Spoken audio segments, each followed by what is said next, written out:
salaamaaleykum mbokki Podor man la Anta Babacar maa ngi lay nuyu di la tàllal loxo nga woteel ma le 24 mars 2024 ngir ñu ànd liggéey suñu Sénégal. Le temps de la relève est arrivé. Jërëjëf. Aujourd'hui à Podor, je me sens honorée de marcher sur cette terre de légende où des figures héroïques comme Koli Tengalaba, Cheikh Oumar Foutiyou Tall, Thierno Souleymane Baal, l'héroïne Penda Sarr ont marqué l'histoire. Ici, dans la vallée du fleuve Sénégal, j'apprécie votre hospitalité chaleureuse qui renforce mon espoir pour un avenir radieux.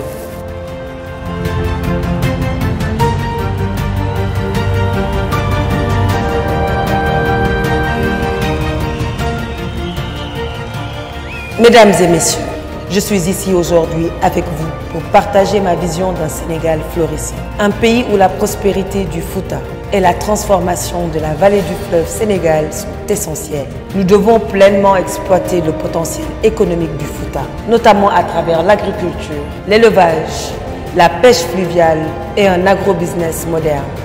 Podor, riche en opportunités, jouera un rôle clé dans le projet que je vous propose.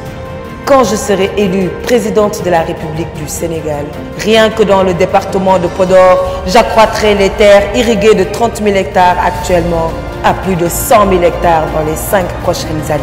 Pour cela, j'injecterai des investissements majeurs dans l'irrigation, y compris des techniques avancées comme l'irrigation goutte à goutte et l'aspersion précise. Nous utiliserons la télédétection pour une gestion efficace de l'eau et nous intensifierons l'électrification rurale en exploitant l'énergie solaire pour réduire les coûts énergétiques de l'agriculture. J'ambitionne de faire mettre en place des pratiques agricoles durables telles que l'agroforesterie et la couverture végétale pour préserver les sols et nous encouragerons la recherche agronomique pour développer des variétés. Mon objectif est de créer des partenariats stratégiques entre le gouvernement et le secteur privé et les producteurs pour dynamiser l'agriculture. La transformation industrielle des produits agricoles est une nécessité, non un luxe. Nous transformerons les produits maraîchers en produits moins périssables, renforçant ainsi la chaîne de valeur et augmentant les revenus des agriculteurs. De même, je compte implanter des centres industriels de transformation de la viande et de la production laitière pour augmenter ainsi la valeur ajoutée de ces secteurs. Je souhaite créer des centaines d'entrepreneurs pour créer des milliers d'emplois ici au Fouta, en encourageant l'agroécologie et l'agrobusiness, tout en protégeant nos terres des prédateurs étrangers. Je donnerai la priorité aux jeunes et aux femmes de Podor, leur donnant accès aux terres et à la propriété foncière. Et je compte procéder à une réforme foncière en profondeur pour assurer un accès équitable aux terres agricoles. Chers compatriotes, habitants du Fouta et citoyens de Podor, le désenclavement de Fouta est crucial. Nous comptons construire des infrastructures routières et ferroviaires comme l'autoroute du Dandemayo et une boucle de chemin de fer reliant Thiès, Saint-Louis, Podor, Matam et Linguère.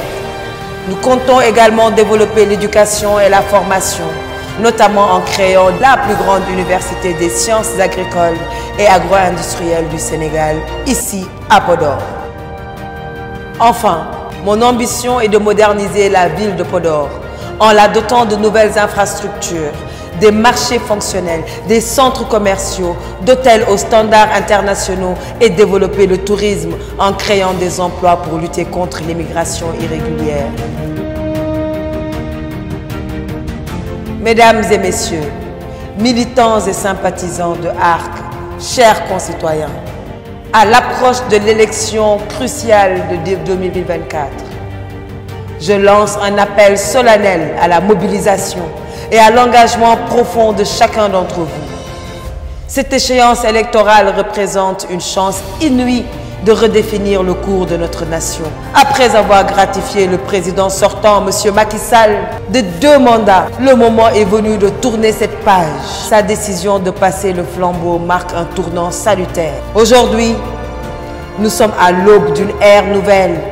Le peuple sénégalais, mature et souverain, réclame le droit de choisir librement ses dirigeants sans subir d'imposition ou de direction prédéterminée. Face aux propositions de continuité incarnées par le candidat au pouvoir, notre réponse est catégorique. Nous disons non, fermement non, non à la stagnation et non à la répétition du passé. Le peuple sénégalais aspire à un renouveau démocratique et nos jeunes méritent des perspectives fraîches et innovantes en matière de gouvernance. Nous nous tenons à la croisée des chemins, confrontés à des choix déterminants pour l'avenir de notre nation.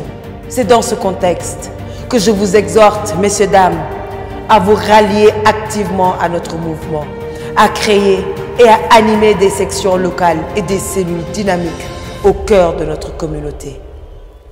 Je nourris une foi inébranlable en notre capacité à remporter cette élection. Cette conviction dépasse le stade de l'espoir. Elle est une certitude solidement ancrée dans l'unité et la détermination qui nous caractérisent. Oui, la victoire est à notre portée si nous y croyons tous ensemble. Ma conviction est profonde, alimentée par votre soutien inconditionnel. Ensemble, portés par notre volonté commune, nous tracerons la voie vers un avenir prometteur pour notre nation. Le temps de la relève est arrivé. Je vous remercie.